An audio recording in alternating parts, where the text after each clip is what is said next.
I'm very negative about the world because I think that what caused the crisis in 2008 was excessive credit growth, excessive leverage in the system. And now the private sector is deleveraging, but governments are printing money and through huge fiscal deficits are creating even more debt growth. So in other words, what killed the economy is now being applied to revive the economy, and I think this will lead to a disaster.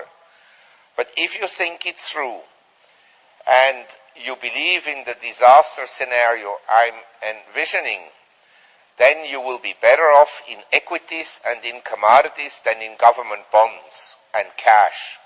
So what do you think is going to happen in 2011? Well, I feel that if the stock market in the US declines 10% or 20%, we would have QE3, in other words, more money printing.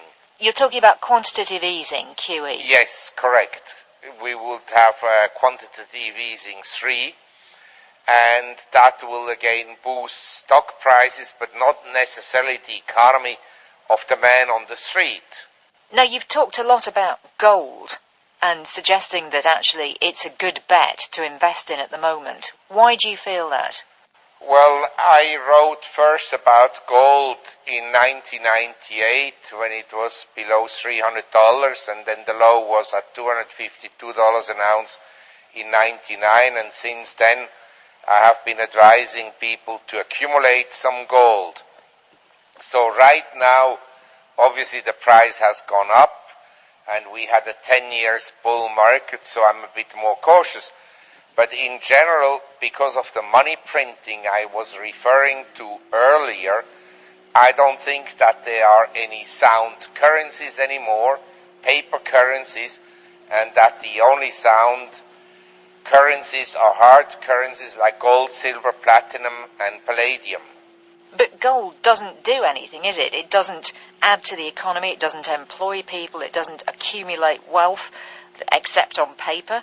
Cash at 0% doesn't accumulate wealth either. The moment central banks implement monetary policies where they keep interest rates negative in real terms, in other words, interest rates are lower than the rate of cost of living increases, then it's very difficult to value anything. The only thing I can say is Mr. Ben Bernanke, chairman of the Federal Reserve, and other central banks, they can print an unlimited quantity of money, but you cannot print gold. Gold is limited by its annual supply of around 2,500 tons annually. So it's not that gold is going up, it's that the paper value of money, the purchasing power of money, is going down vis-a-vis a unit of account, which is gold. What's your view about China? In the past, you've said you think it might be about to crash. Well, I think in the case of China, we have clearly a bubble if we define a bubble as an economy where credit growth is very strong and where interest rates are artificially low. But will it burst tomorrow, in 3 months, or in 3 years? Who knows? But isn't the argument that if you hold investments in China long term, at some point this huge potential of this country, with its massive workforce and its government will to succeed, is going to win out in the end?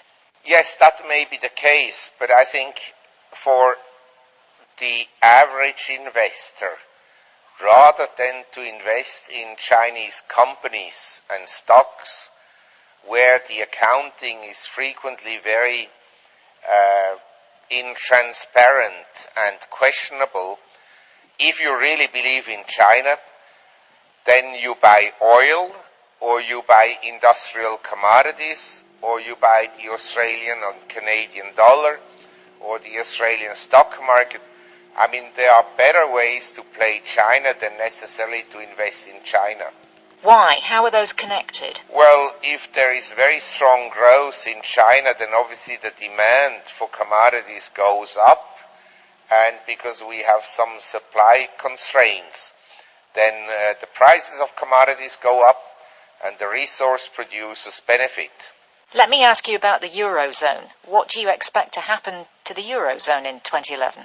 Well, I think the euro will survive, but as is the case in the US, the ECB is expanding its balance sheet, and I'd hate to see the balance sheet because the quality of the bonds they own must be of very poor quality, and so we'll have a muddle through. But in general, I believe some weaker countries or weaker members of the EU, like Spain, Portugal, Greece, eventually will default.